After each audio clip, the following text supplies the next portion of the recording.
And good morning, everyone, and welcome to another edition, a live edition of The Other Side of Midnight. That magic time between dusk and dawn where everything we think we know when the sun is up.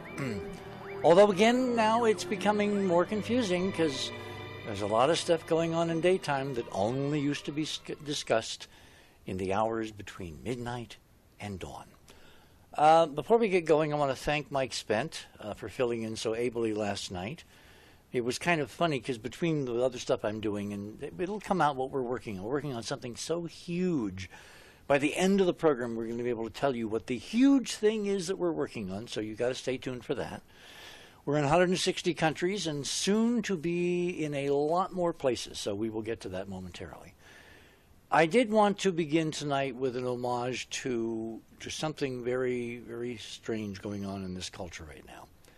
If you look at theothersideofmidnight.com, go to Radio with Pictures. My first item, there is a gunman on the loose in a mall in Seattle. 3 are dead. There was a confusing report that maybe 4 had been killed. An unknown number of people have been injured. This goes, of course, hand in hand with what's going on in Charlotte. Has been going on several nights there. Went on in Tulsa with Terrence Crutcher, who was, literally on the police video, you can see in the copter shot, just gunned down. Just an average citizen, SUV breaks down, penalty, death. This is like Orwell. This is like something out of the worst science fiction that I ever read back in the 50s and 60s when the dystopias were beginning to come into favor in science fiction. This has got to change. So, item number 2. This is one of the things that can change it. Elon Musk's SpaceX, which had a major on-the-pad explosion last week, a couple, 3 weeks ago, thinks they've now gotten down to a cause, and it's not a UFO. And the reason that's important is because until we can get off this little speck of dust, until we give the human race mental sanity with room, living room, and the contact with who we used to be, what we're seeing tonight playing out in Seattle and in Atlanta and in Tulsa and in Charlotte and in all kinds of other places all over the planet that we don't have time to list because it would take the 2 hours. Unless a game changer is introduced into the human condition, this is not going to change. It's only going to get worse. Think of the report from Iron Mountain. Which brings us to item number 3. The U.S. Senate Committee today approved the 2017 budget for NASA. Anybody want to take a wild guess at the number of billions of dollars that NASA was given this today by the House and the Senate as per the appropriations process? $19.5 billion. And I'll bet you all think that is just an accident.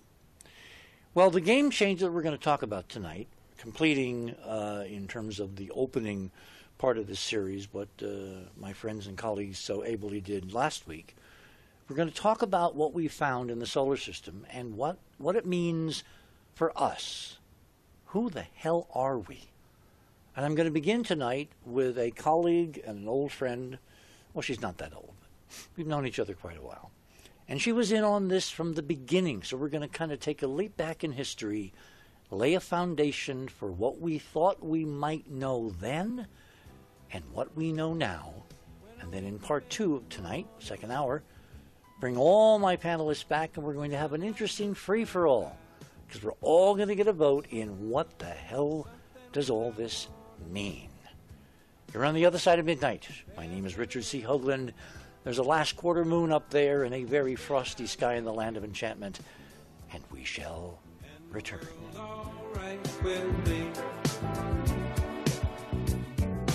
Just one look at you.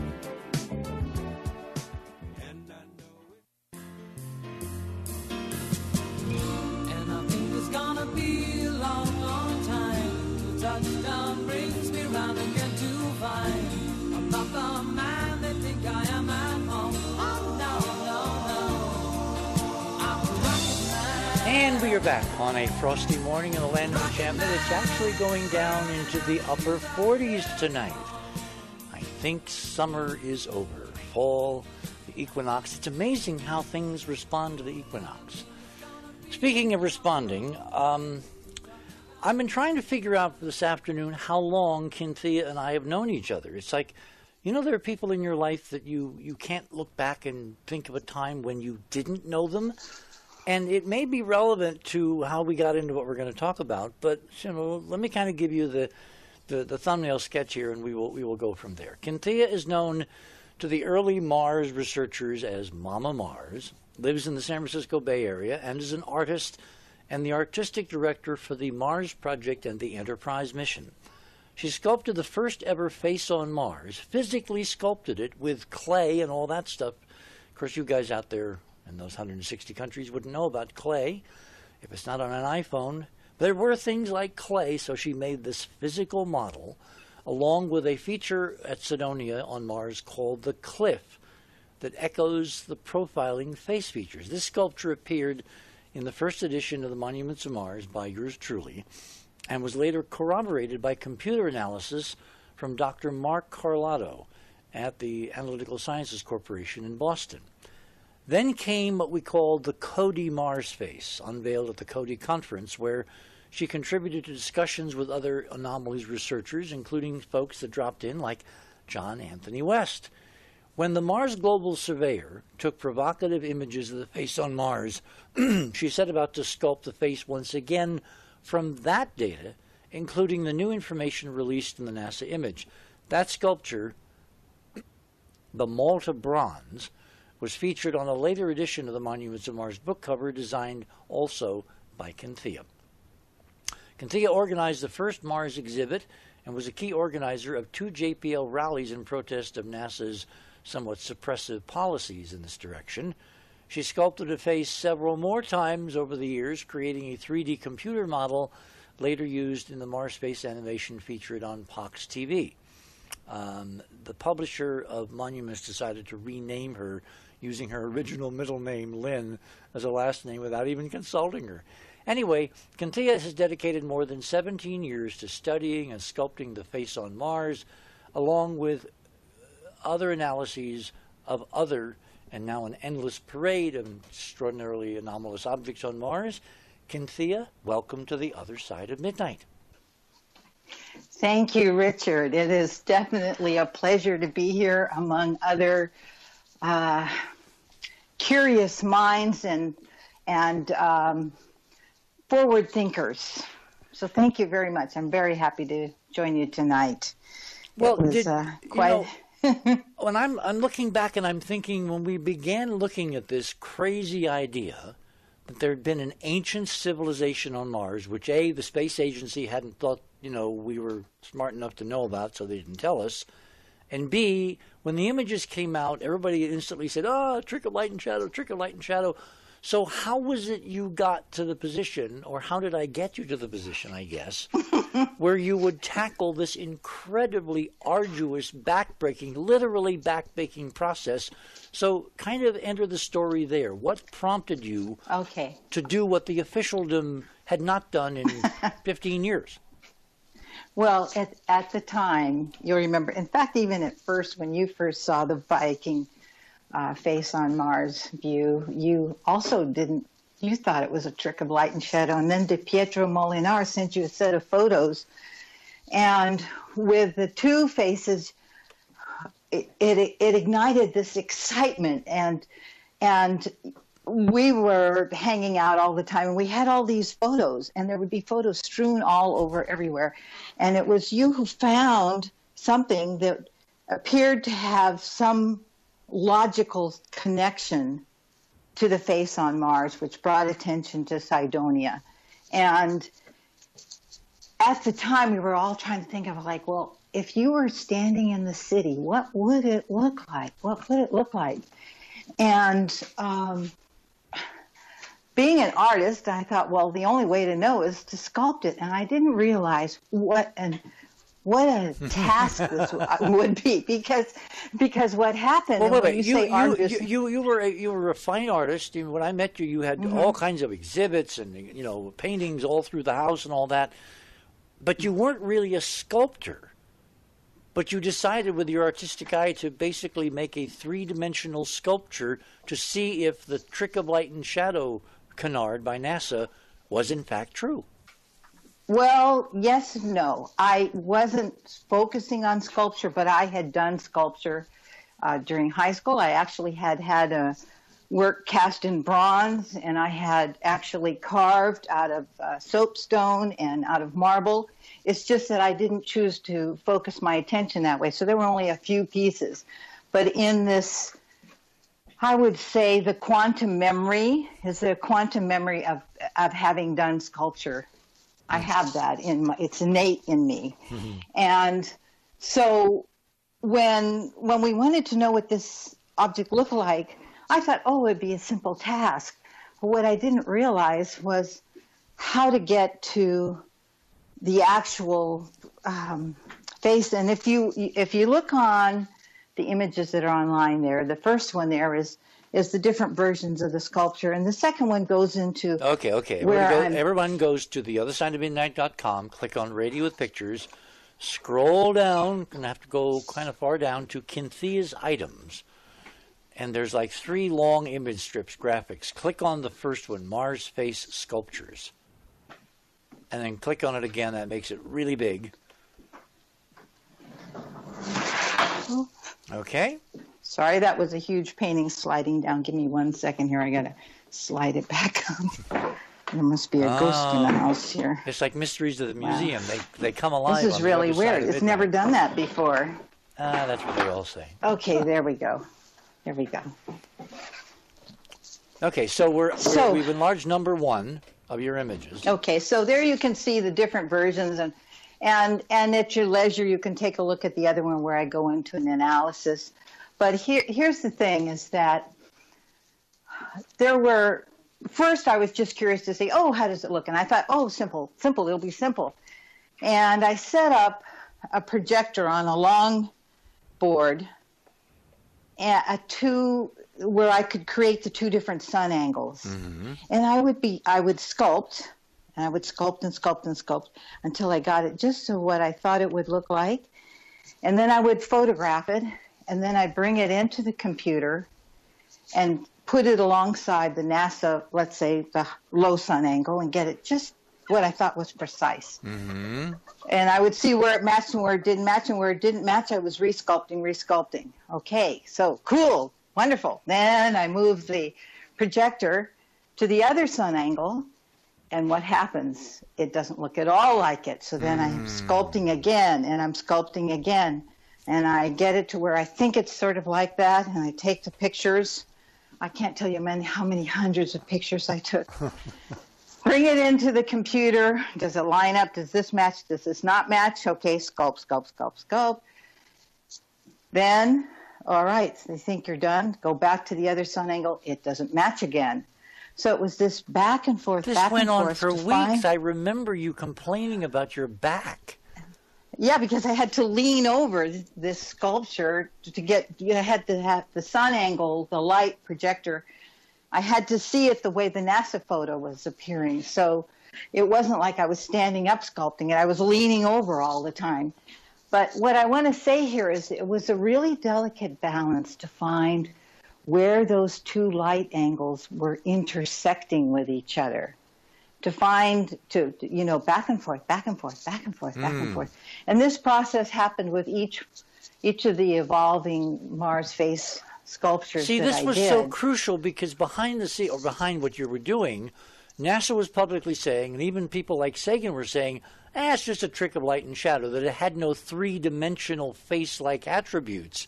And this incredibly painstaking back and forth, reducing the error, reducing the error, reducing the error, you ultimately proved with this 3D analog clay model that the damn thing was a 3-dimensional statue. Oh, by the way, it happened to be a mile long and 1,500 feet high and all that, but it was a statue. Well, and also the other thing is, at that time, there were a lot of people who thought we were just, out to La La Land. So I had to convince myself, too. It wasn't just sculpting the sculpture. I took those images, NASA's images of the face, and I analyzed them trying to see, okay, is there a symmetry here? What lines up, what doesn't? And even though the face is not symmetrical in terms of like mirror-like, the basic structures of it are symmetrical. And you can see that in the second long panel where I'm doing analysis, that the mathematics, the plateaus that are going around and so on, they were symmetrical and they were lining up. Well, this thing sits on a platform. It's just bizarre how it sits neatly on this platform, and yet it appears to have two different, I don't know, representations on each side, like the appearance. Yes, right. And this was kind of what evoked in us the thought, well, I wonder, it kind of looks, when we would take the mirror and kind of would say, on that other side sort of looks like a lion. And then, bam, it dropped in. Wow, the Sphinx, it's human and feline. And this connection of like the humanoid feline features has been haunting the Mars face question.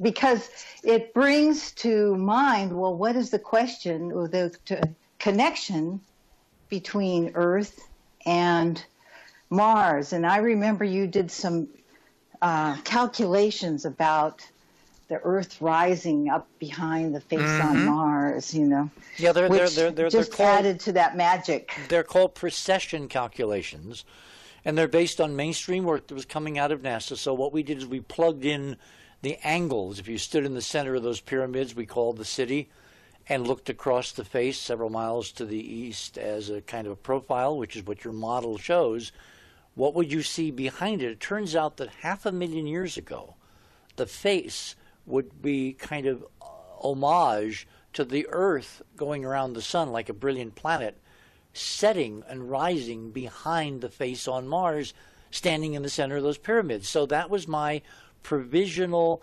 age based on the alignment data, based on what it would have looked like, based on your sculpture, if you had stood there and watched the Earth 500,000 years ago rise behind it.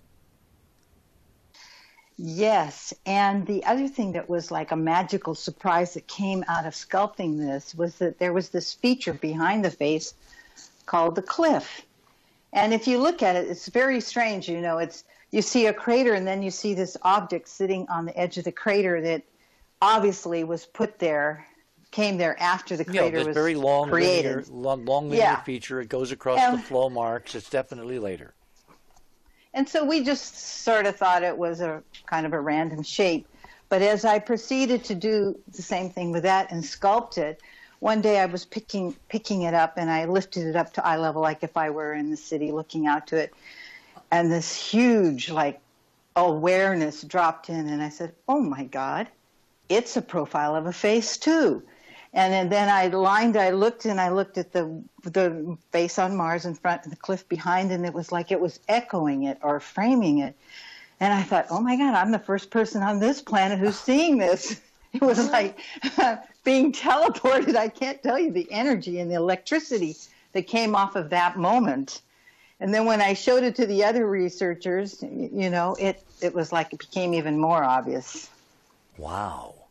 So the whole tableau was meant to be seen from those pyramids that we call the city. It seems that way. It definitely seems that way. Of course, we are exploring it here, but everything that I am convinced, as the more and more I look at these Martian features, not the fort, there are just so many of them that they are artificial. I've had to, in my own personal life, go a solitaire, because it's not like the circles of people that are around, all think about civilization on the planet Mars 500,000 years ago, It doesn't work that way. It does kind of spoil you, yes. Yeah. So we were like a band of it was like an electric time. Each of the researchers, Carlotto and Van Flandern and McDaniels, each researcher was bringing in their expertise in trying to solve this puzzle, and the camaraderie in those early times was electric, was absolutely electric. And I remember at the Cody conference when we were all around discussing what things could be, and the enormity of it. And what I kept hearing from all the researchers is how many obstacles they were encountering in their own fields, from their own peers. And I realized, these men who were in professional fields, what a lot of courage it took for them to come forward. I'm an artist, so it's not like I have some big career to lose. People expect artists to be forward thinkers, but these... Well, Dr. McDaniel was there at Sonoma State. He was what's called an epistemologist, which is the science of how do we know what we know. And he came at this from a very logical perspective. He just looked at what NASA was doing. He looked at the worth of what we were looking at, and he wrote a whole book on the basis of the fact that, NASA was not being logical. It was just not, it was not being forthcoming. By the way, did you ever, if we go back to Radio with Pictures, go to, again, theothersideofmidnight.com, click on Radio with Pictures, scroll down under My Items to item number 4. Did you ever see this? Oh, you mean me? Yes. Oh, well, my computer just went to sleep, Richard. I'm sorry. Well, hit it again. I'm waking it back up. I'm sorry. I didn't See, in no other area in radio could you get away with saying, "Oh, my computer just went to sleep." And of course, now I've typed in my password 3 times trying to wake it up. Okay, number 6 under My Items there, Radio with Pictures. Yeah, okay. Tell me when you got it. Okay, I'm in now. See, your items, so that would be above my items. Yes, above yours, yes. Okay. So, number 6. So 1, 2, 3, 4. They have little numbers under them.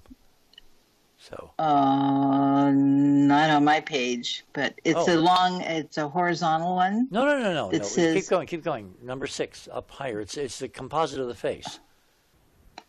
Oh, okay. You see it? The one that looks like sunrise?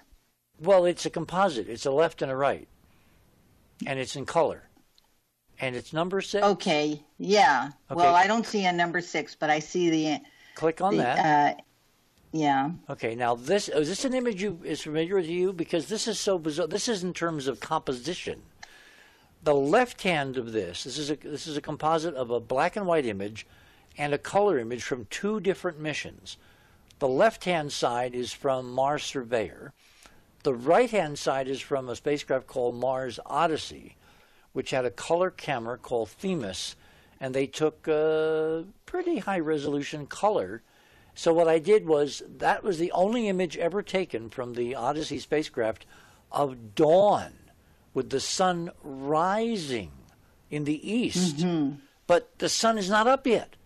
This is what it looks like when the sky is lit before the sun is up. And yes, and why is it so luminous? All that luminous color and all those different prismatic thingies, it says to me, glass. That's the protected side of the face on Mars. And after all these years, this image gave us the idea, based on the optics, that the right side, more preserved from erosion than the left because of the winds, it actually is made of, among other things, glass. Look at that. Well, what I love about it is also you can see the symmetry of the face, even if they're not totally identical. You can see that the structure of the face has composition and form. And look at the glasses arranged in geometry. You have parallel things and right-angle things. And, in other words, if you're building a huge statue, which is over a mile long and 1,500 feet high, it's not going to be solid. You're not going to sculpt it like you did your little model. You're going to make it hollow. You're going to build it. You're not going to sculpt it. So this data says the damn thing is hollow, It's made of subsections. It's made of geometric structure. And there's some glass on the surface that is just amazing pre-dawn when you take a color picture. It's spectacular for sure. So I'll tell you what, we've got about a minute here till the bottom of the hour, maybe not even that. When we come back, I want to talk from your perspective, culturally, how you think this now fits into what we've learned over the last 30 years when we've been doing this, because we've learned an awful lot, and we will get to that. My guest this morning, Kynthea, she is the artist of the Enterprise mission, the original Mars project, known fondly, like Gene Roddenberry was known as the great bird of the galaxy, well, Kynthea is known as Mama Mars, as you're going to hear in the next part of our conversation. You're on the other side of midnight. My name is Richard C. Hoagland, and we shall return. Planet's broken, can I fix it by myself? The plan has broken, gonna need a little help.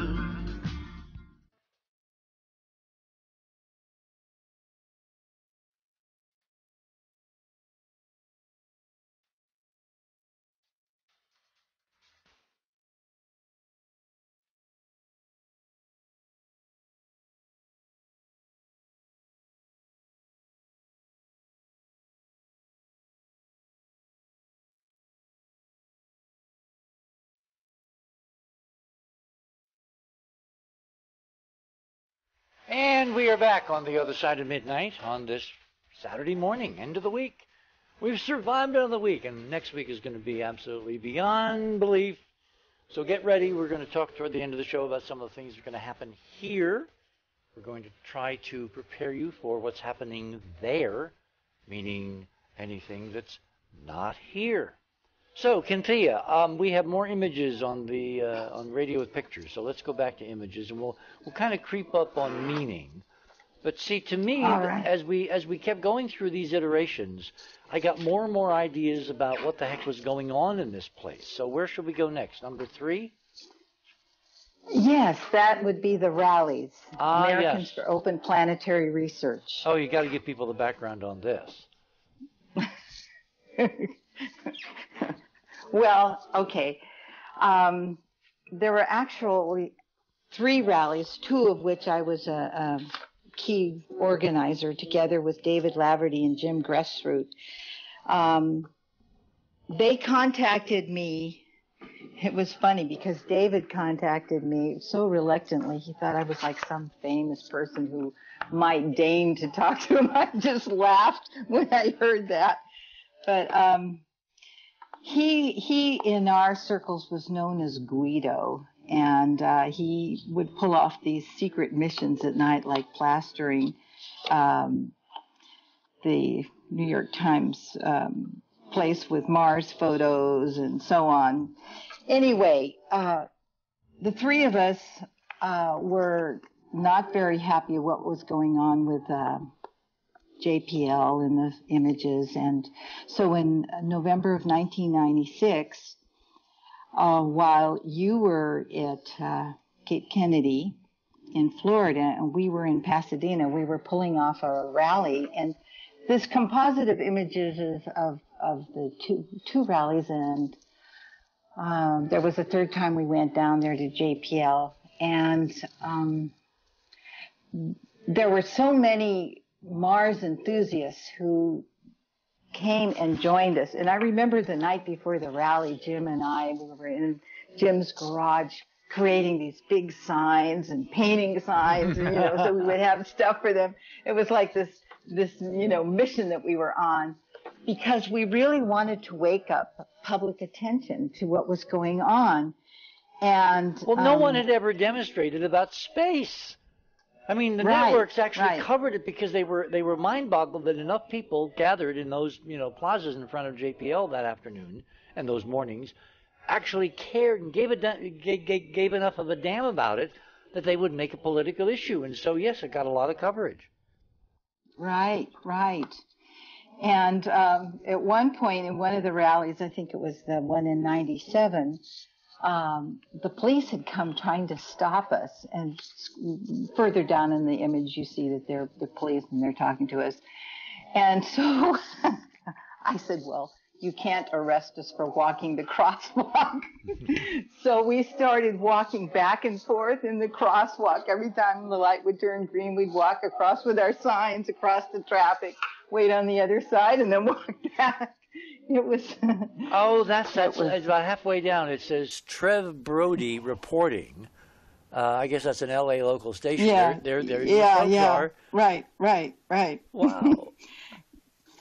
Yeah. Well, it obviously had an effect, because when the Mars Surveyor spacecraft was sent to Mars, Malin initially had not planned to even go anywhere near Cydonia, and they finally had to take pictures based on these public demonstrations, and me doing a lot of lobbying on Art Bell.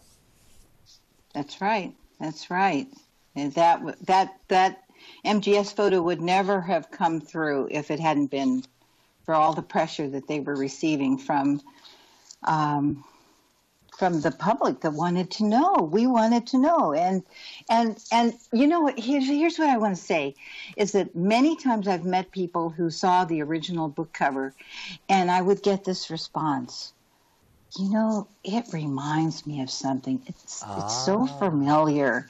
And I remember talking to astronaut Brian O'Leary, and he had mentioned having a memory of being on the planet Mars. And so when you look around the Earth, Markowasi, a huge, island-type base, and the Sphinx and other features around the Earth that echo what we seem to be seeing on the planet Mars, it begs the question, well, really, who were the Martians? Well, who are we? Well, exactly. I mean, did you ever hear the numbers I did on the probability that the face on Mars and the Sphinx at Giza here on Earth are, have the same symbology? Remember, man lion or hominid lion? Right. And then the sine of one is equal to the tangent of the latitude of the other, and the odds of that happening by accident are kind of like 7,000 to 1. So you've got two places on two different planets that are talking to each other symbolically and artistically, and one of them just happens to be a mile long. Yeah, it's awe-inspiring, honestly. That's what captured me, is that every time I would look at that face, a face only a mother could love, by the way, when I would look at that face and ask myself, well, are you real? I went into this almost trying to figure out, well, are you real or are you not? Am I just making this up?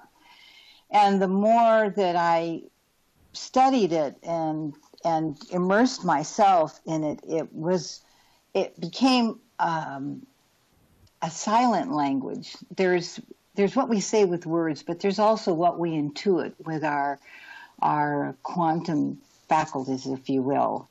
And this memory factor that I kept encountering not only in myself but in the other researchers, or in the public when we would go out and do the rallies, what we would hear from other people in the public as they would stand around and look at these photos. It was familiar in some sense, and I can't help but believe that there is something in our DNA code. There's something that echoes, that carries a memory to it, and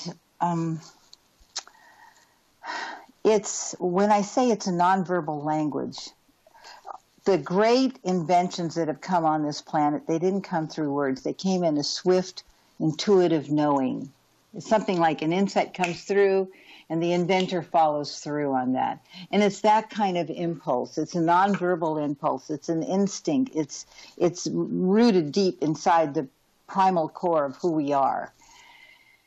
And, well, it's that question that kept driving me throughout the years to rigorously discipline myself to explore this. I mean, as an artist, I have always chosen to be, unencumbered and free in creating my art and really go out there. And here I was, in a sense, tying my hands to being religiously or disciplined to not fudge on what I was seeing. In fact, I had been going through the details from the Vikings high image and in my sculpture, okay? So when the Mars Global Surveyor image came out and it didn't have the correct contrast, everyone called it the cat box because it just looked like sand, and everybody was saying, "Oh, NASA bombed it. Oh, NASA did this and that."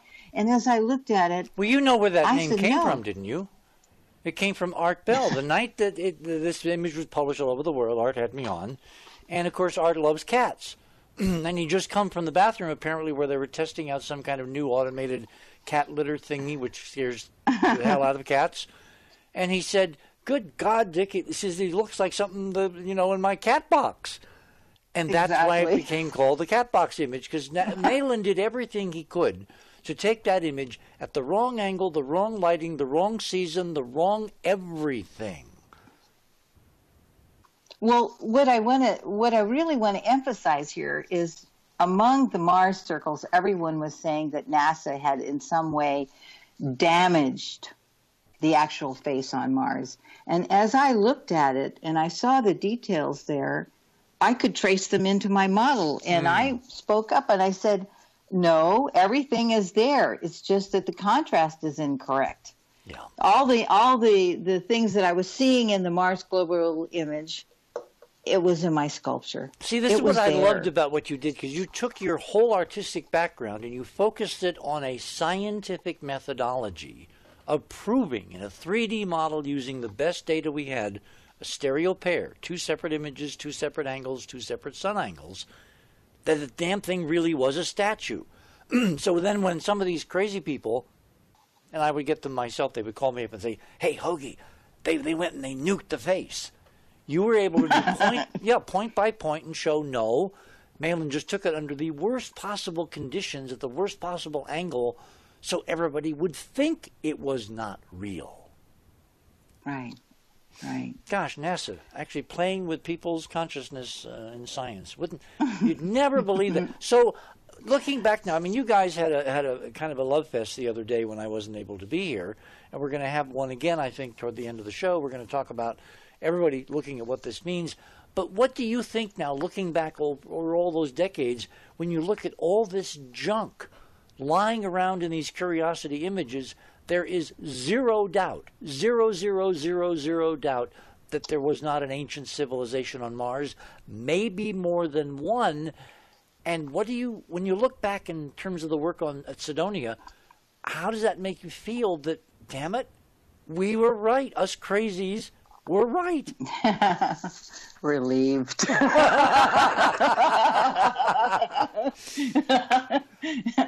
how can you be Mama Mars if there's nothing on Mars to Mama?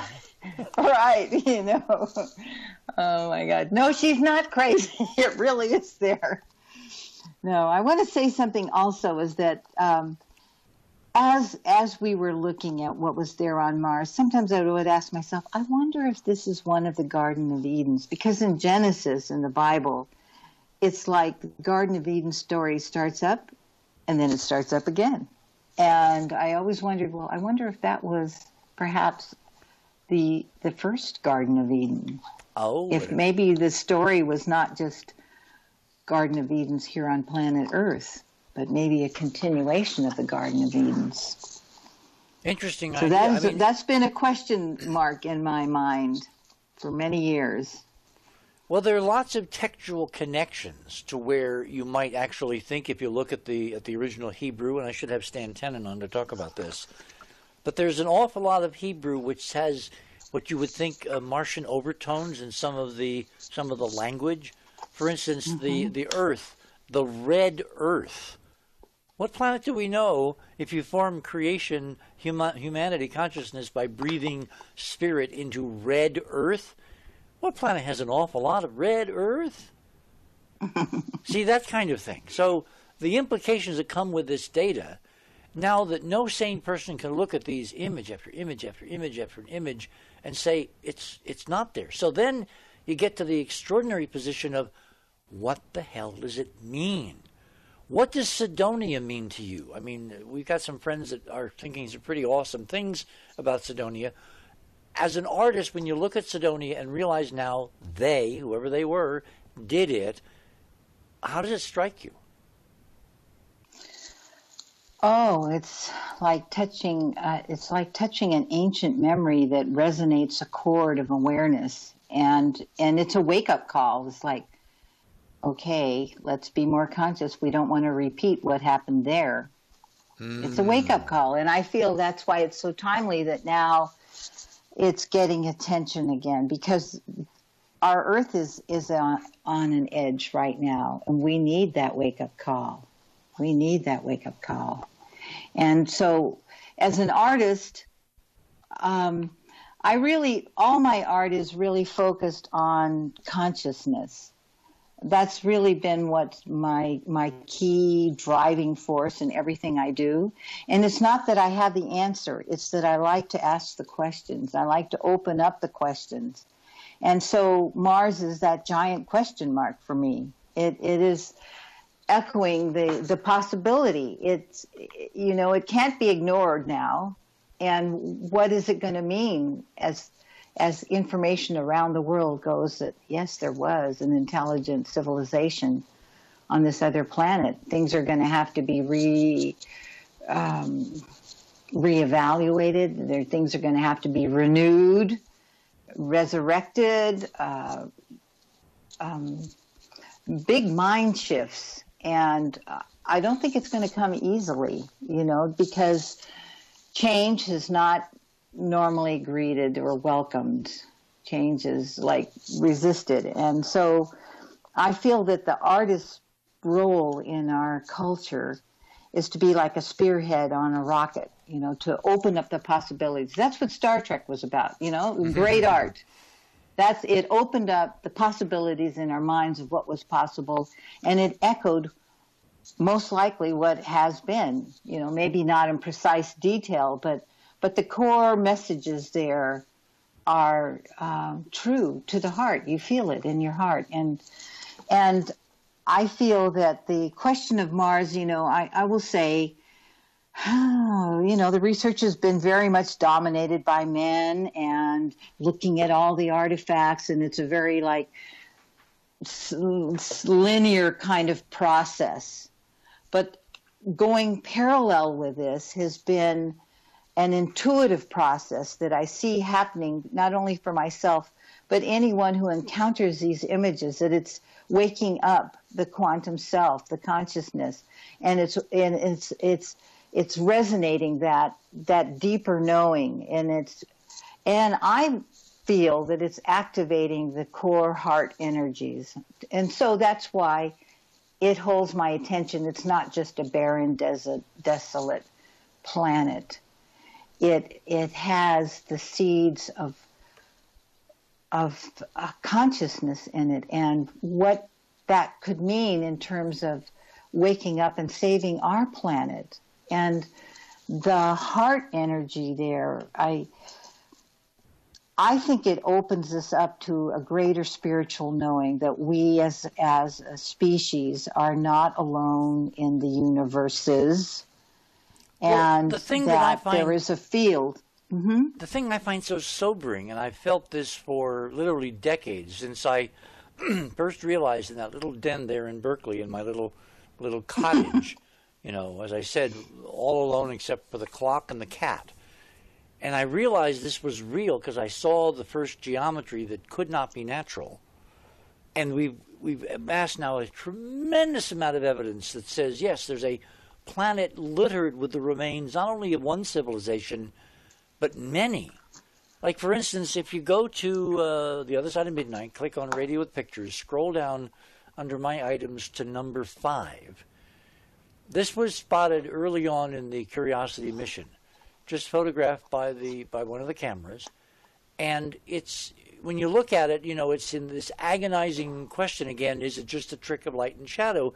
It looks like a very male statue with maybe a crown, lying buried in the sand like Ozymandias. Remember that incredible poem by Shelley? and in the background looks like some kind of architectural cornice from the top of an iconic column or something. And it's just lying there like Ozymandias, so incredibly evocative.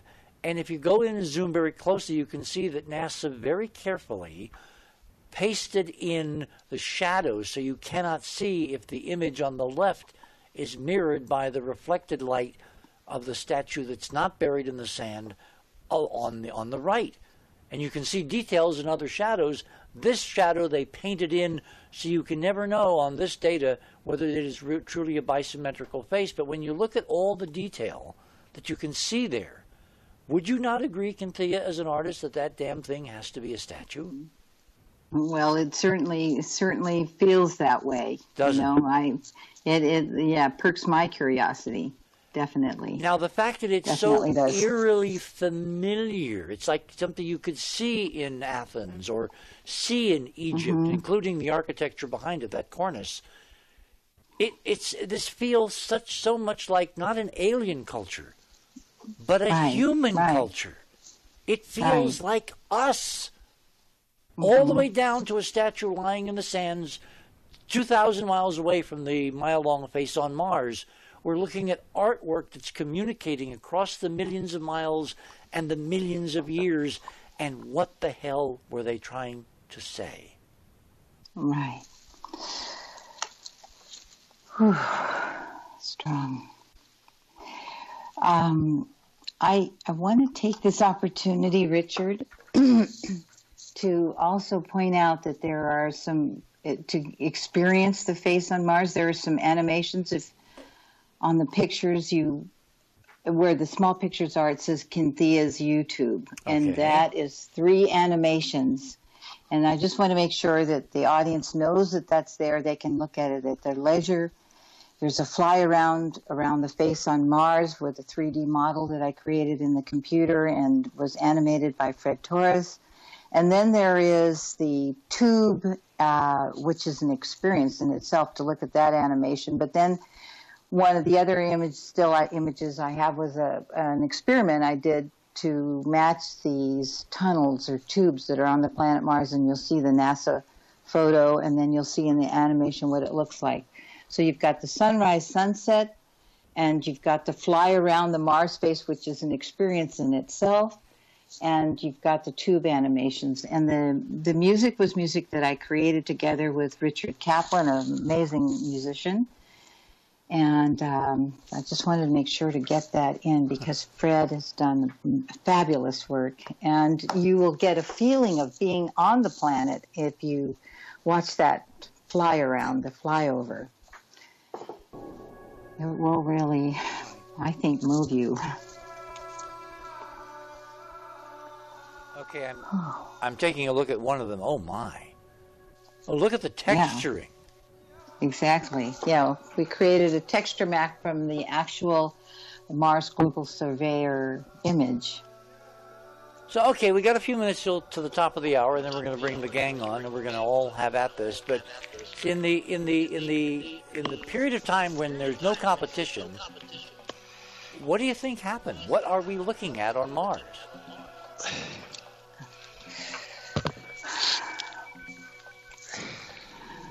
I think we're looking at the big lesson. Painful as it may be, but exciting too.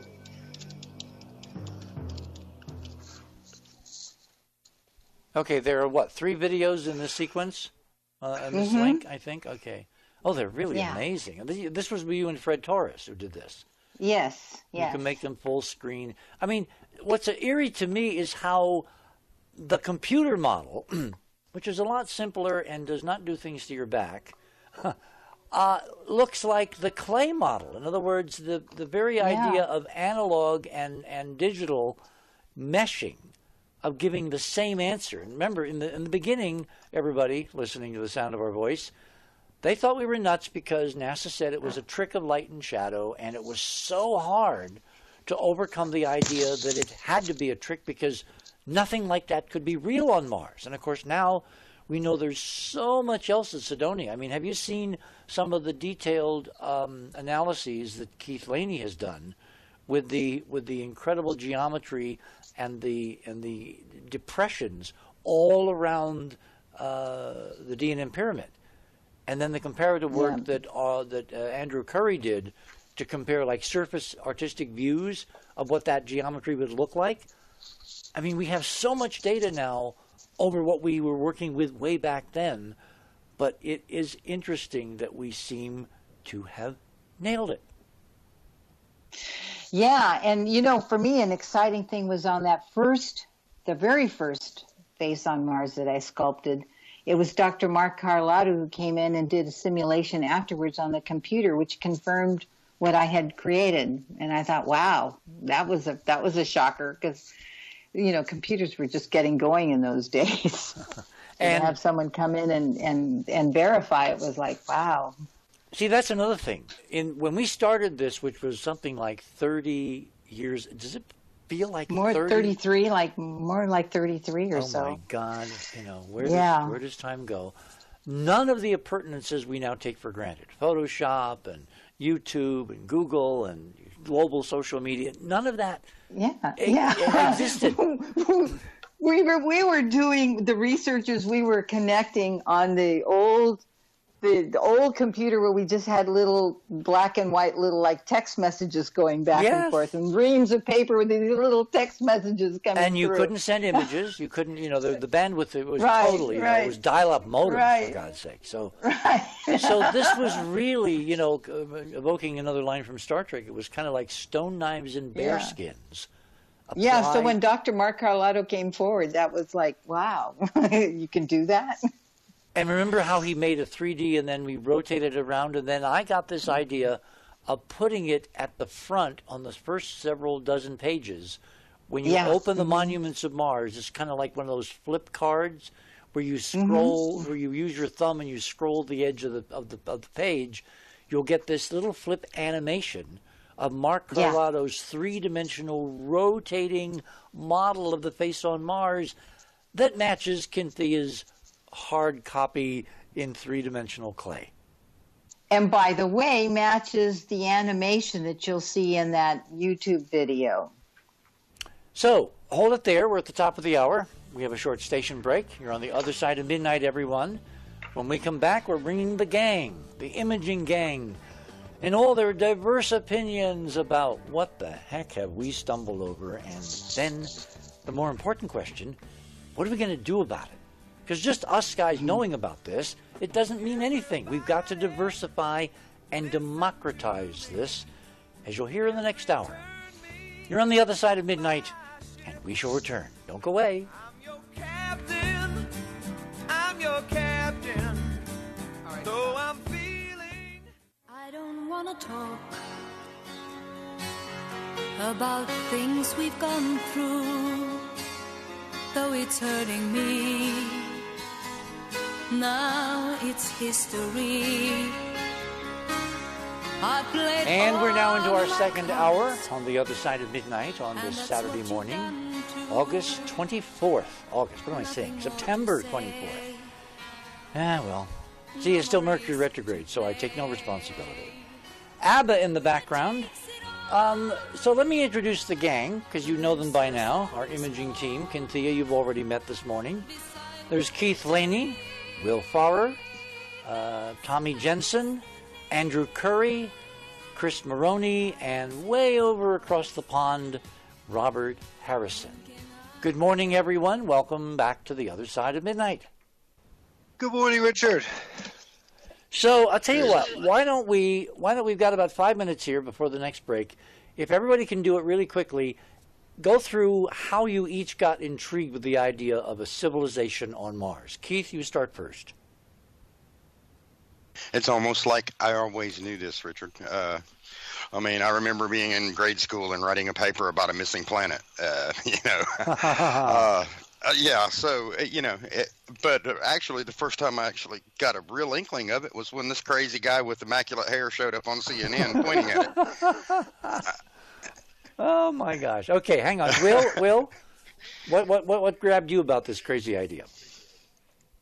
I might have to admit that it was ever since I was a young child I felt a connection to Mars, and when I listened to you out on the other radio shows that you were doing and picked up your book, as well as J.P. Skipper, give him some credit too. He had a great website out there for a while. I was sold. Okay, tempest is fuging. Thomas? Hey, hi everybody, and thank you for letting me on your show, Richard. Here, my thoughts on the civilization on Mars is ever since childhood, I've been fascinated by the universe, not only Mars, but I do believe that some of us comes from or have some origins from Mars in one way or another. Oh, and interesting. Interesting. Started okay, all right. all the way from childhood. We'll get into that after the break, okay? Andrew?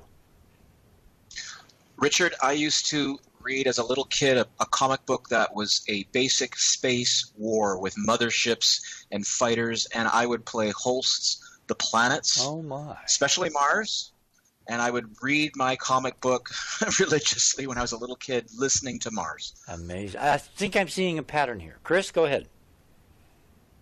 Yeah, I got to agree with the others. I always had this link. It just felt like, you were a part of Mars kind of thing, and then later on in life and looking at all these photos, and it just seemed to confirm it, Robert? Mr. Harrison? What was the question, Richard? It got in late. What got you into this? But that's other crazy people. Oh, it was a little photograph in Carl Sagan's Cosmos of the pyramids of Elysium. Oh.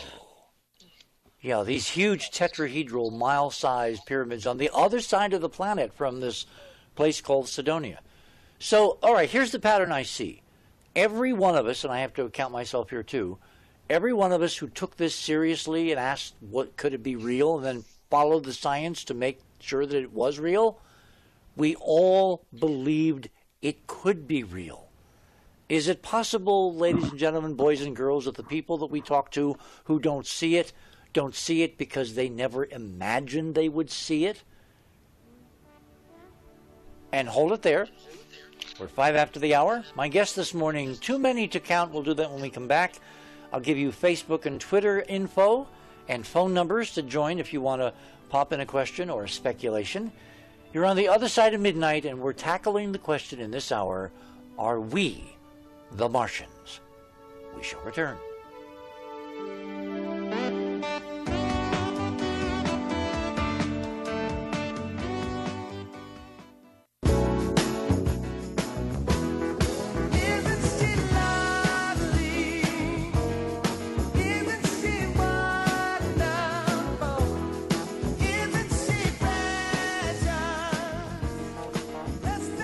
And on a moonlit evening, early morning from the land of enchantment, with Stevie Wonder in the background.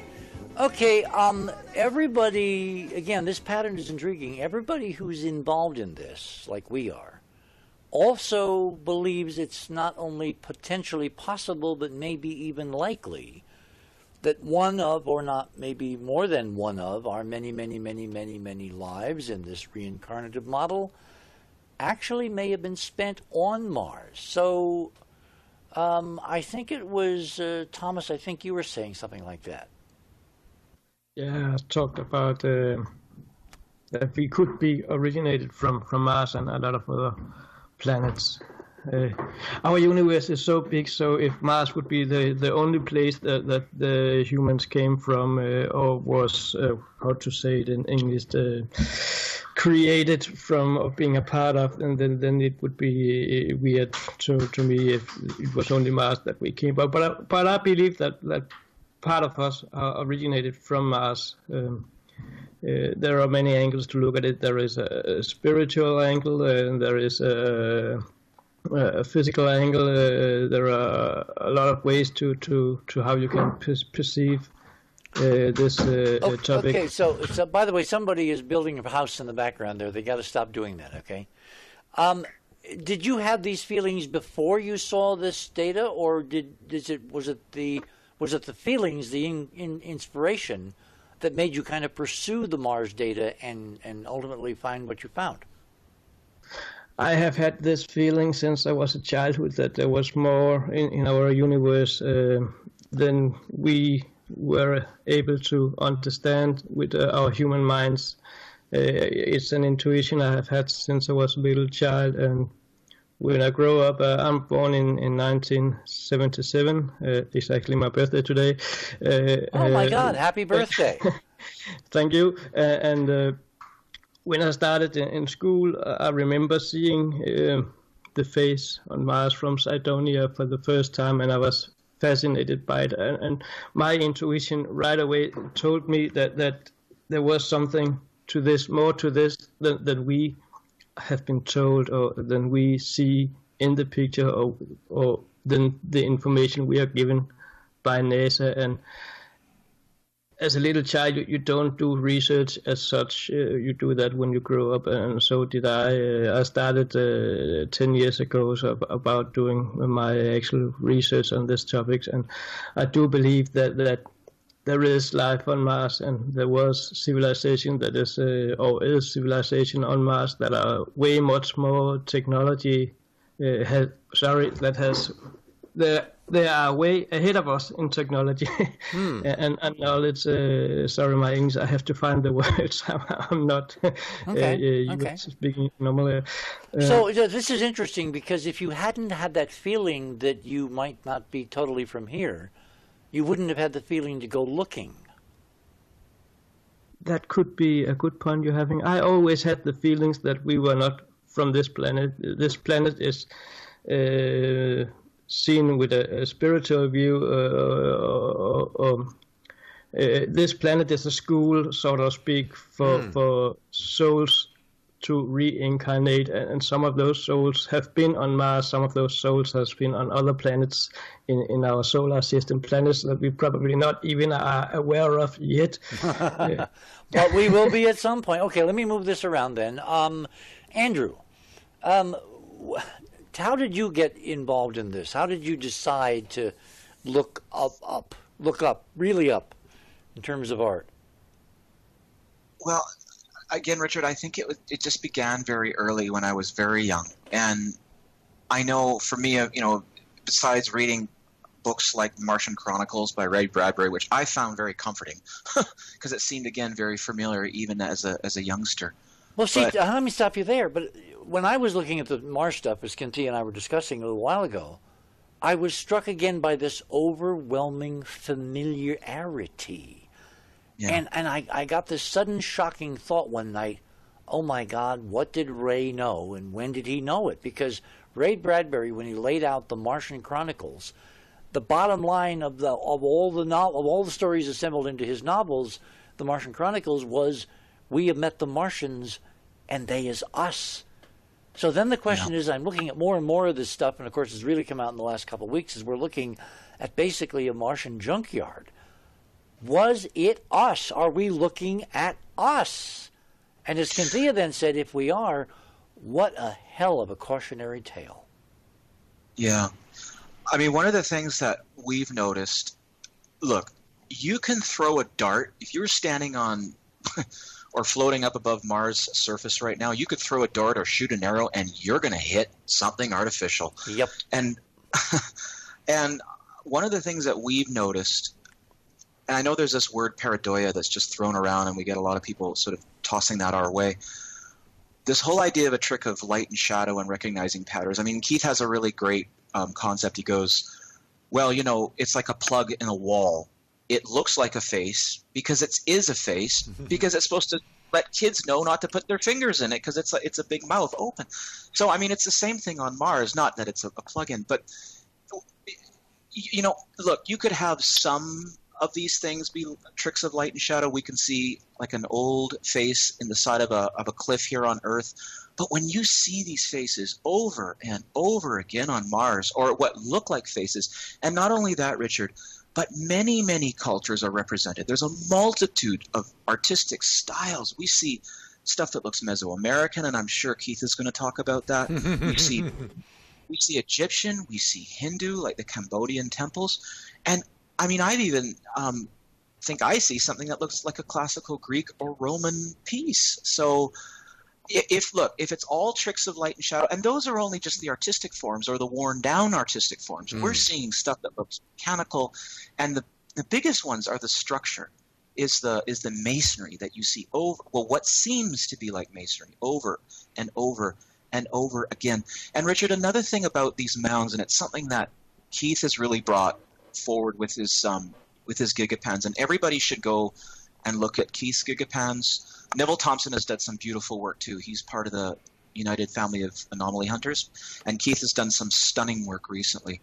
But when you crawl through this stuff, the spacing of these mounds, again, just seem human-like in their spacing and how you move through it. And the vistas, the sight lines, again, Richard, it's just familiar over and over again. You know, one of the things I've gotten, we'll obviously have some time to get into this in the next half hour, but I've been watching this traverse, the Curiosity rover's movement, slow movement up the slopes of Mount Sharp, and its traverse almost looks like, and this is going to sound really strange, except maybe the Catholics in the audience, it almost looks like the 7 Stations of the Cross. It looks like they're following a ceremonial route, and they're taking close-ups of ceremonial things that have great meaning. And it may just be that what Keith thinks is this plaque with some kind of a frieze on it, or some kind of a story, kind of comparing it to Mayan friezes. It may be that we have more than one of these in these canyons, Curiosities wandering up, because some other civilization put them up as kind of like national park roadside rest markers to describe what this place is supposed to represent in Martian history. I mean, is that too much of a stretch, guys? Am I just reading like crazy into this? Chris, what do you think? No, I don't think you are. It's not really a far stretch at all. Just looking at a lot of these pans, like Andrew just said about Keith Laney's as well as Neville's, you can see a lot of these things that look like buttes. I don't believe they're buttes at all. I think they're being covered up by the powers that be, so to speak. But we are seeing a lot of mechanical things laying around, which is more advanced. And we're seeing a lot of what look like ancient things laying around. So I don't believe it's a far stretch at all. Interesting. What got you into this? Well, I mean, even as a young kid, I was the same way. I was a big nerd then. I watched everything from Star Trek, Space 1999, Lost in Space, and stuff like that. And I wanted to be an astronaut when I was 6. I'm sure a lot of people were like that. But now, then when you were 6, what were astronauts doing? What year was that? Well, they were on the moon. I was born in 1966. Oh my God, a kid born when we never did not walk on the moon. Amazing. Amazing. Exactly, Think right? about that. Exactly. So, when I seen this stuff, I was like, wow. And then years later, I saw it on, I think it was in 2020 magazine, I believe it was, A Face on Mars. And of course, boom, it clicked. And I was like, what is going on here? I said, oh my God, that's like astounding. And of course, they try to cover this up. I don't know if you've seen, I'm sure you've seen the latest one or the one they come out with years after that. It looked like some CGI model, didn't even look realistic at all. Mm-hmm. So I'm just going, no. I'm going to go by the Viking image. That's the very first one. I'm going to go by it. I believe that's realistic, and I believe that's real, as opposed to the CGI. And then after that, it just caught the bug, and I've always been into it, anything space, so to speak, and up to this day. So that's how I became an anomaly hunter, and just something I love to do. So again, I'm going to ask this of everybody. Now that you know, based on the data, the evidence, that it's like 99.99% that we're not nuts, this stuff is real, how does that make you feel? Keith, Richard, hang on. I'm still working with Chris, so we'll get to you, Will. Don't worry. Chris? Yeah, go ahead. Go ahead and ask the question again. Well, it was like, how the fact that this is real now make you feel? I mean, here we are in the first decades of the 21st century, and suddenly 50 years after Star Trek goes on the air, damn it, we're in the midst of a bunch of ancient ruins, millions of years old, created by persons unknown, and somehow we're involved in it. It's like, how does that make you feel? Well, I mean, it's pretty simple. I mean, it's just like this huge connection. I mean, it just, I don't know how to explain it. It's just like, boom, it's like confirmed Oh, everything you Andrew thought. sent me a note. He says, it's like coming home. Exactly. Yeah, exactly. You just feel so much of a part of that. And you just go, wow, I don't know. It's just natural, if you will. It's just boom. You just go, wow, I just feel this huge connection. See, I remember, I'm going to switch now to the other part of the pond. Robert, I remember an email from you way back when, and I had a lot of crazy emails, and yours struck me as not being crazy. You actually were asking really interesting questions, and then, for God's sake, you got bitten by the bug, and here you are. You're retired, you're focusing on alien ruins. Did you ever, in your wildest dreams, think it would turn out like this? No. So what did convince you they were all not crazy? Because your first email was very logical, very skeptical, but very gentlemanly. Oh, I'm still very skeptical, I suppose, but I can't remember that first email. So, and back to what was the question again, Richard? Well, after all of this, because you got into this at a very, very early time when no one else was really patting you on the back except us crazies, looking back now, with all this data, I mean, it's obvious we were right. Again, what do you think we're right about? What's your story kind of sketchily in your mind as to explain what we're seeing? Well, there's so many scenarios that you could come up with. I suppose the face on Mars is suggestive that there's some kind of link between us and the civilization that we're putting on the planet, because of the human and lion nature of what's in there in the face image. But what the connection actually is, you know, you could come up with so many scenarios, which makes it so interesting. Because let's say if it was confirmed in a 100% way that there's a civilization or an ex-civilization that was on Mars, then the effort that would have to be made to find out why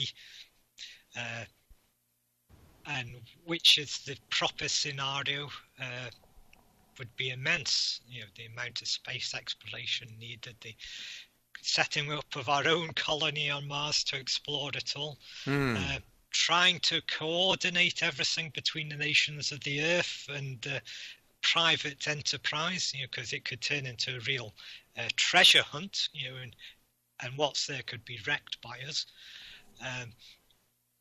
So yes, and of course it would be public, you know, and so it wouldn't be in the hands of officials or politicians or military as much as it is now. The public of the Earth would want to be involved. Well, see, the thing that's so stunning, Robert, is that now when you and I started this stuff, along with Kynthea and all the other folks that we were there at the beginning, we were looking at agencies like NASA or the Russians or ESA, the European Space Agency. Now, and that's the reason I put up Musk's stuff tonight in Radio with Pictures, now we're looking at private entrepreneurs like Bezos and Musk. And then there's the whole M-Drive aspect of this. It's not going to take a government. It's not going to take a village anymore, Hillary. It can take just a few of us crazies assembling resources, maybe having a pet millionaire or two, and we can go and find out everything we need to know, including maybe where the libraries are. Yes.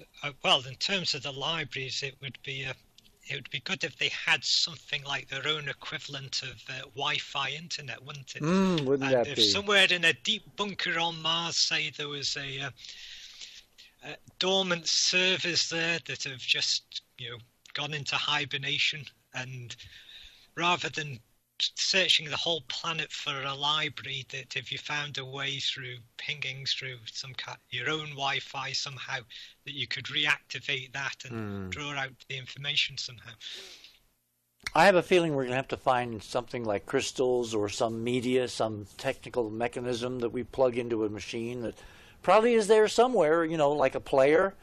Because, again, if they built the face to let us know that this is where we should come back to figure out who the hell we are, don't you think they would have also thought about the idea of libraries and obsolescence of media and making as stupid simple as possible to figure out how to talk to that language, that archive? Well, I think the two obvious places to look are the face, as you say, because it's attractive to us. So maybe there was an intention of leaving the face as a legacy to whoever came along afterwards, and Phobos, which is easier to reach, of course. Yes, Phobos. What an amazing place to dock with. Okay, we got to move on because we're only a couple of minutes here to the bottom of the hour. Will, you're on deck. What got you into this crazy business?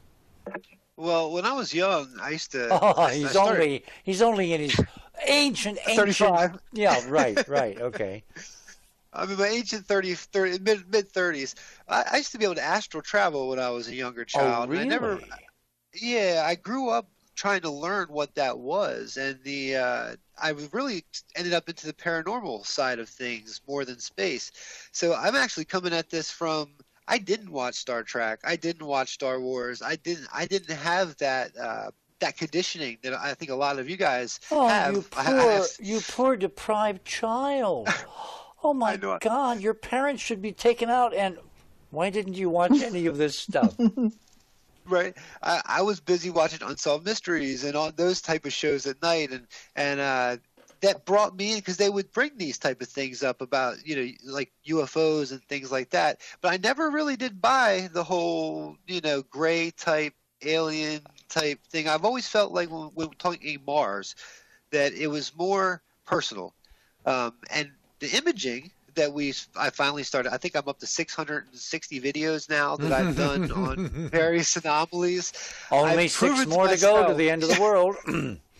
Yeah, I've pretty much proved to myself time and time again that it not only looks very familiar to what we do here. My next video is going to be, I'm going to be taking Pumapunku, and I'm going to take it right up to a sol that I think was 618. It is the exact same ruins. I mean, I've seen so much on Mars that looks like Pumapunku.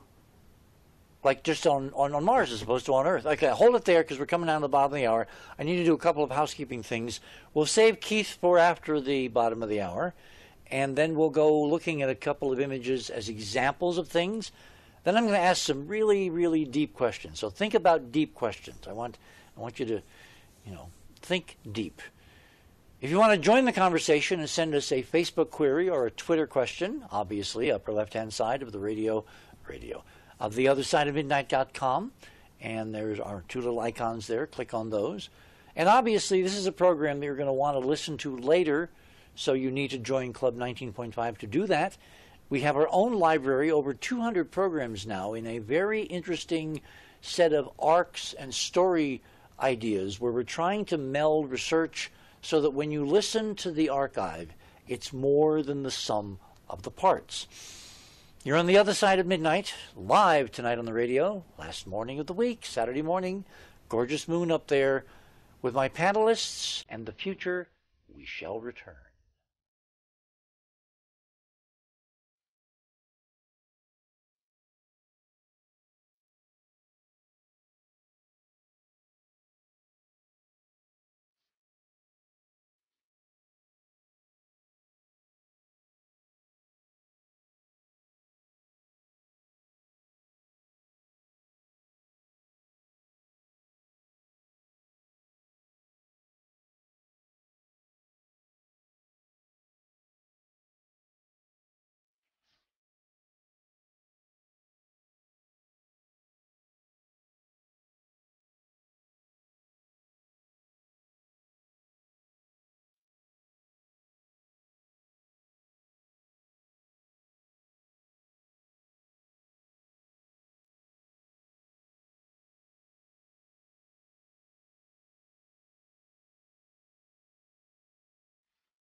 And we are back with our last half hour here on a brilliant moonlit night here in the land of enchantment. It's going to get chilly.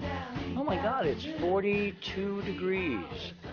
The mysterious answer to everything in the universe, it's 42. Actually, Stan Tenen told me once that was actually true. The answer to everything is 42. And I'm not going to spoil the surprise. I'm going to have him come back on and he will tell you why 42 is the secret to everything in the universe. So, given that we can't figure that out tonight, we're going to move back to our panelists. Keith, you're up. How the hell did you get into this? And given how much you've now looked at, let's start with everybody thinking about what does it mean? What's the story arc to describe what we're seeing on Mars in this amazing NASA data right now, tonight? Well, Richard, I caught the exploration bug as a very young child, sitting in front of the TVs we have nowadays are such a world better sitting in front of a small, 19-inch set, watching the Apollo missions and, how grainy they were and how we were all riveted to it. That's what first got me started, because that spirit of space exploration was drilled into me at a very young age. And as I got older and the data started getting better, and then I saw you on CNN pointing at a face, I decided to look into the images, look into the whole thing. And, it's been a learning experience, the whole thing is, because there's so much that you need to learn and know to be able to access the data and to get a good look, most importantly, a good, honest look. And so when I started looking into it, I started seeing signs of, there might have been a civilization here. I looked at it like you, Richard. When I first saw the face, I said, "Oh, well, that's amazing," but there could not be. There's not such a thing. No. That was my response. There's not such a thing. Let me look into this closer. And as I looked into it closer, the more and more I saw. And over the years, the data's gotten better and better, and to the point now where we're taking robots. What's so amazing? Riding it right through an ancient city.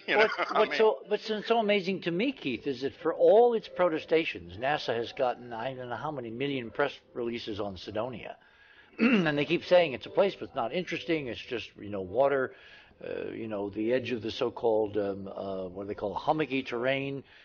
They have a million excuses to why it's not interesting, and yet it is literally the most photographed place of real estate on Mars, bar none. How do you explain that? Because they're lying. They're the same way. They're like, no, there couldn't be. But let's look at it closely, because there might be. And the recent attitude, I'm just rolling through this ancient city and taking pictures, especially like this triangle thing, and like Andrew says, the walls of faces. And might I say that most of the most well preserved stuff is on the southwestern facing sides of this stuff. That just, when I'm looking at it, I look at the same type of scenes on Earth, that are straight geology. And I don't see the same walls of faces. Yes, there are the pareidolia examples where, I can look there and I can see a profile face on the edge of this rock. And I can see what may be an ersatz-looking thing in the middle of this mesa. But it's nothing like this on Mars, where it's down the whole side of the darn thing, from one side to the other. And, you can see what might be, might be the remains of friezes on the walls and plastering, and you see where what wrecked this place, maybe the flood that deposited a bunch of silt everywhere. You see where its remnants are still clinging on, even though the rest of it has, by aeolian action, been swept away. You see parts where we have masonry that's exposed out of this silt layer.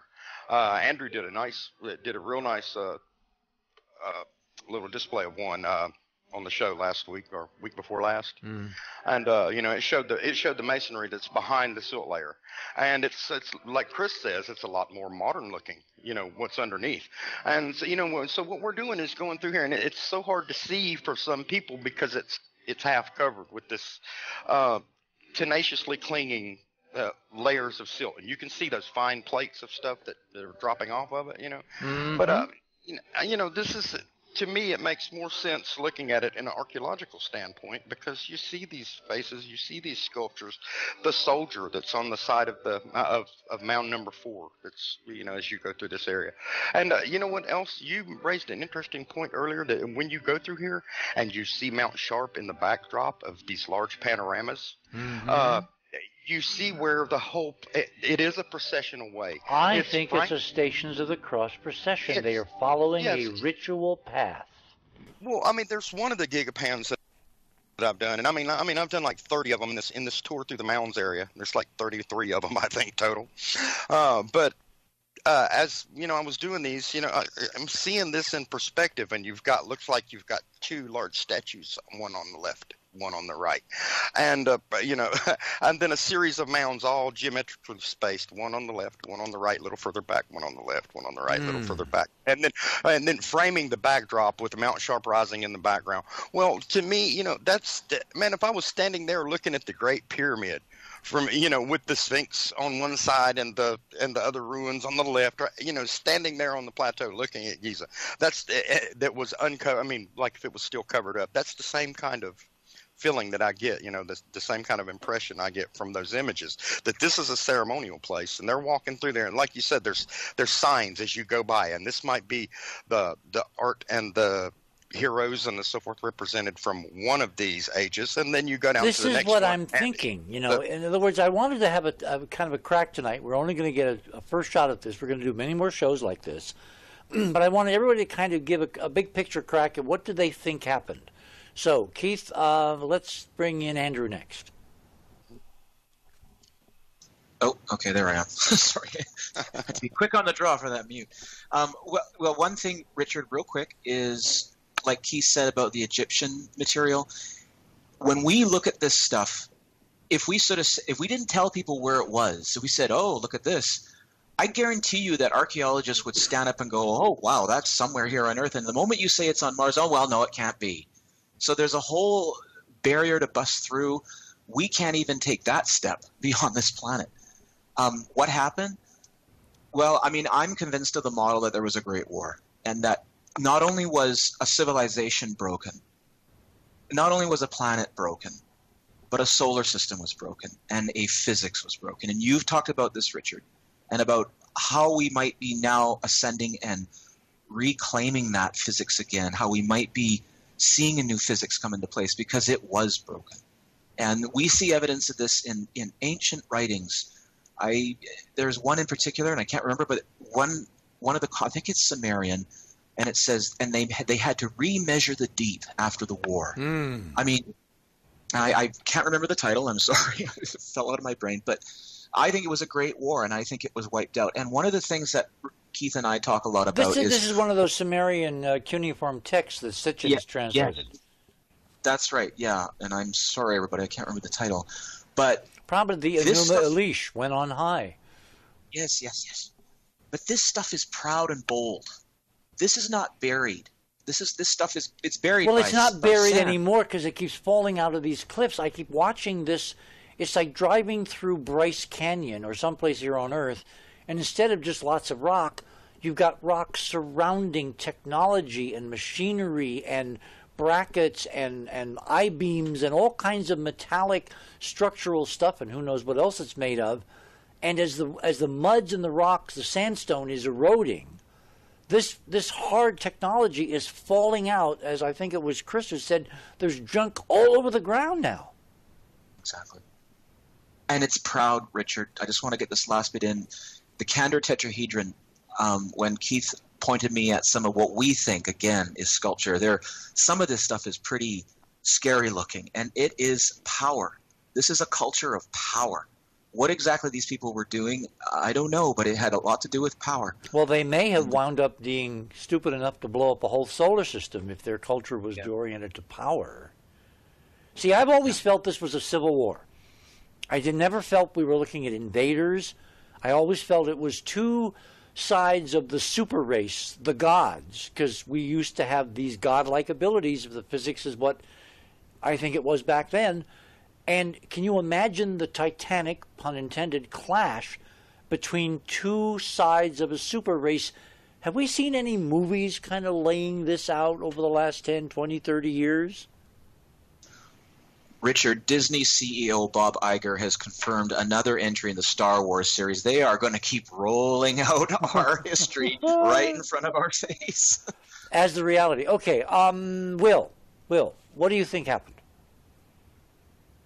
Well, I think we're looking at maybe 2 or 3 happenings, just like here on Earth. I don't think we've actually learned our full.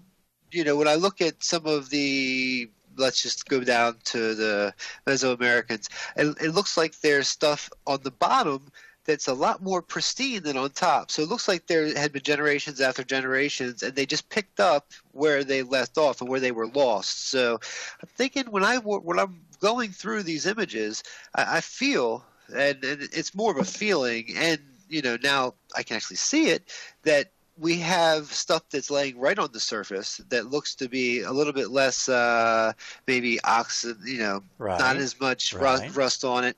But then we've also got these foundations and things like that we're finding that are pretty flat, very symmetrical, pretty much like we find here on Earth. So I'm thinking there may have been 2 or 3 happenings, and just like here on Earth, I think we always try and bounce back. The human race, or and like I said, I just truly believe that they're not gray aliens that are that were here. Look at that thing that I think is a statue lying tipped over in the sand. That's not a gray alien. That's us. Yeah. That's an iconic ruler type image of a human being. Thomas, what do you think? Well, what do I think? What happened on Mars? When we're looking at rover images, we must remember that we are seeing less than 1% of the Martian surface from the rover's view. And can we really say what happened to Mars by looking at less than 1%? Then we have the orbiter images saying that are covering a much bigger area. We actually have covered all the Martian surface. You can go to Google Mars and look at that, but that does not go deep enough to tell what actually happened. But I would like to talk about looking at the rover images and looking at that less than one area of the Martian surface. I would say what we are seeing from the rovers are an area that either was there was a giant blast or catastrophe happened there, or there was a war of a kind, and someone dropped a hell lot of bombs in that area or destroyed that area. What would be interesting would be when we get the new rover 2020 rovers up there, and we get some new pictures that maybe can give us a new view of looking at it. But for now, I would say that there was some kind of war up there. If it was invaders, I don't know. If it was a civil war, or I don't know. But something catastrophic happened on the Martian surface. And looking at all those rover images, it looks like, and I can't state this, I can only say what I think. It looks like it was one giant bomb that destroyed that area and destroyed what is there. And as Chris also said, it is a junkyard. Everything is spread all over. Correct. And yes, it is a big junkyard, and things has been laying there for hundreds, maybe thousands of years untouched. And I do believe that the civilization that was on Mars during that catastrophe or during those wars went underground, and I do believe that there are still down there underground, and we are only seeing just 1% of what we can see of evidence of a civilization on Mars from those images that NASA are giving us, even though they try to hide it as much as possible. But yes, my guess is there was some kind of war and something destructive happens on the planet. So let me then ask everybody this question, and I want you to be really honest now. You've been at this now for decades. Your inclinations, your kind of whole bent of your life interest has moved in this direction. It's kind of like early warning, search radar. You glommed onto this as a possibility. The data's now come in. It's almost inconceivable that it's not what we think it is.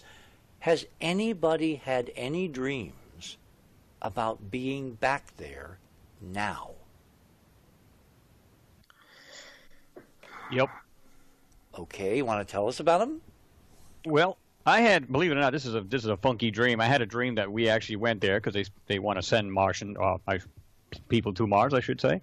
And what was funny is, if you've seen the movie The Martian, I don't know about you guys, but I was so disappointed with it because I expected to see some kind of like ancient something there that was intelligently made, and it was totally, of course we know who was kind of behind that.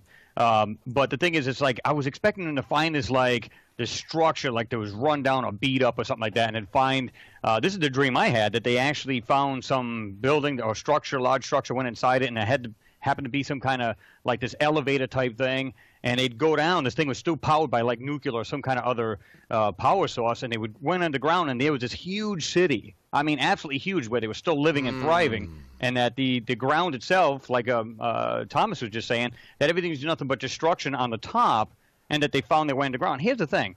Even today, if we were hit by something catastrophic, some kind of celestial body had hit the Earth right now and just pretty much, went into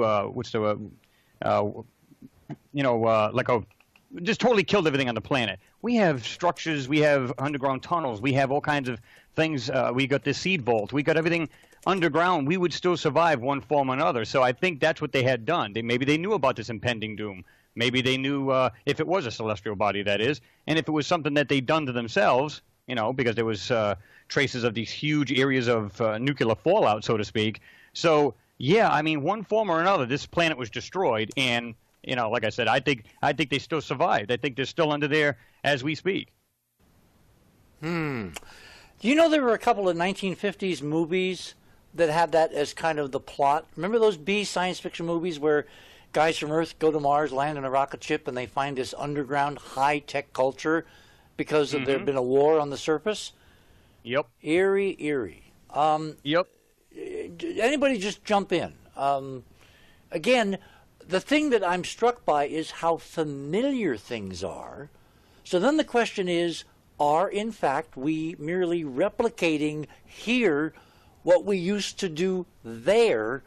And if you extend that far enough, are we going to also replicate the stupid stuff we did that wound up with all the ruins we're seeing? Richard, let me say this. I think we're Martians one form or another. And what I mean by that is, if you look, and Andrew said this earlier, you've got the ancient Sumerians, which talked about there was the moon, Earth, and Mars was occupied all at the same time at one point in ancient times. So I believe that's the case. And something just went severely bad on Mars. Now, if you were to push that aside, I also believe in the theory of panspermia. And you know what that is, right? Yes, of course. So you've got, for all the people who don't know, it's basically, a planet, or Mars we're talking about, for an example, got hit by some celestial body, some kind of great cataclysm or something like that, something happened. And, of course, if it was hit by a celestial body, then all of these rocks and debris and everything else would go out into space, and of course it found its way here to Earth. Now, if there was some kind of living organisms, which they can survive in space, we know that now, and it was like building blocks of life there on Mars and somehow ended up here, well, this is how life started here. So I believe that either way, this is the reason why I say either way we're Martians, and I believe that the ancient civilizations like the Sumerians, I believe those texts are real. I mean, they're not just, did they have sci-fi writers back then? Or was this something they wrote about? Was it history, in other words? Anybody else? Jump in. Yeah, I'd like to jump in. My sense of it is that intelligence is manifesting throughout universes. It's like a DNA imprint, if you will, and it's not only that are we the Martians, it's that it's all coming from the same field of consciousness. It's like a fractal pattern that's occurring over and over throughout the universes. And so, because before the Martians, who was there? It's. I don't think it's just that we came from Mars. It's that we are coming from the same imprint, the same consciousness is manifesting. And yes, I do also think that they may have been aware that there would be problems, or they were, colonizing Earth, that there was some connection, physical connection going on between Mars and the Earth. But I think that the genesis of intelligence is long before Mars. has been traveling throughout the universes, and science is showing that microbia live throughout space. And I think that as our instruments become much more refined, we're going to see that the quantum intelligence is really indeed manifesting throughout the universe. I would tend to agree. I think that we're looking at templates, kind of templates in the physics, in the field. I mean, when we found, based on the, which data, it was one of the two rovers, I think it was Spirit, when they found the little fossil, and then they ground it to dust on live television, it looked like an ancient life form in an ancient sea here on Earth. And if that's true, then you got to ask yourself, how did the DNA for that little creature arrive on Mars and independently create identical creatures in the oceans, the ancient, 100, 200 million year oceans of the Earth?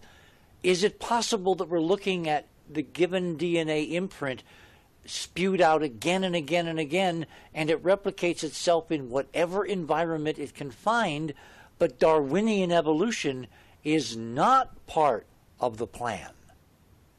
Yes. I mean, that's what the data is looking like to me. It's like we used to drive, Subarus and Caddies and Humvees on this damn place. And then we blew it up, and then we moved over, and we've been doing this same thing again and again and again because we're not learning anything. We have to short-circuit. Anybody jump in? I think we are learning. I think we are turning a corner, and I think that's one reason why we are now focused on these artifacts. I think this is pushing us in the direction of a new choice. I don't think we're going to replicate destruction. That's where I stand. Interesting. Okay. Darren's been trying to get in. Somebody wants to say something? Yeah. I've been thinking of this in retrospect, and when you consider this, we have possibly an ultra high-tech civilization that left remnants on Mars due to some sort of cataclysm. Okay. Well, but the things that we're driving by and looking at are reminiscent of statues and big stone structures. Wouldn't it be the ultimate irony that a high technological civilization is remembered only in its ancient ruins? Sort of like if our civilization disappeared, and 10,000 years from now we have some other civilization sending craft around and observing this planet, and the only thing that they can find left from us is the pyramids or Teotihuacan. Or I have seen in some of these images definitely what I think are blocks, huge megalithic blocks, like a megalithic kind of civilization, which I would look at as one of the later cultures that tried to recreate past glories, and they used the materials that they had available like we do. But I also see evidence of incredibly ancient high-tech stuff that's not rock, that's got to be metallic, that's got to be other materials, and it's pristine as the mud and the sandstone around it are eroding. It's like it was encased in the flood through the catastrophe of worlds blowing up in its backyard, and it's only now eroding out again, so we can see what the really ancient high-tech stuff looked like, and it's all smashed because, of course, that was not a very good hair day. Well, Richard, I think whatever we're dealing with here was at one point so advanced that they were able to move moons into place to even here on Earth, where we have a perfect solar eclipse, perfect lunar eclipses. The ambitious people. Well, think about that. Think about that. The moon is exactly the same size as the sun to create an incredible solar eclipse on the Earth, and that's just a random accident? Not. There's so much data now that this solar system was rearranged. So what I'm looking at, though, in what we're seeing so far, the artistry, the statuary, whatever, I don't know whether we're seeing images of them, the ancient ones, the old ones, or we're seeing images of us created in the primeval Garden of Eden, which was Mars in this model, and then we blew it to hell in a handbasket, and that's the collapse story why we had to leave the garden. We drove ourselves out by our stupidity. And now we're going back to rebuild it. Yeah. Richard, the image, think of the end of Planet of the Apes and when Charlton Heston gets Yes, off the horse. yes, you damn idiots, that kind of thing. Okay, we're at the end of the show. Let me do some promos here. Next week, you're all going to be back Friday morning, not Saturday morning, Friday morning. We have a live, gentle crash landing of Rosetta on the Comet 67P, the place that's not a comet. So we're going to narrate that live to everybody around the world. Also, we're going to narrate it on satellite because beginning on Monday night, Tuesday morning, our debate panel following the debate between Hillary and Trump, we're going to be going up on satellite, available to something like 2,000 GCN, Genesis Communication Network affiliates. So spread the word. The Other Side of Midnight is going to space for real. And with that, our music ends and begins, and the week ends and begins, and everybody pay attention next week. We are going boldly where someone has gone before. So until then, remember, same time, same bat channel. And until then, third star on the left, straight on till morning. We're going home. Good night, everyone.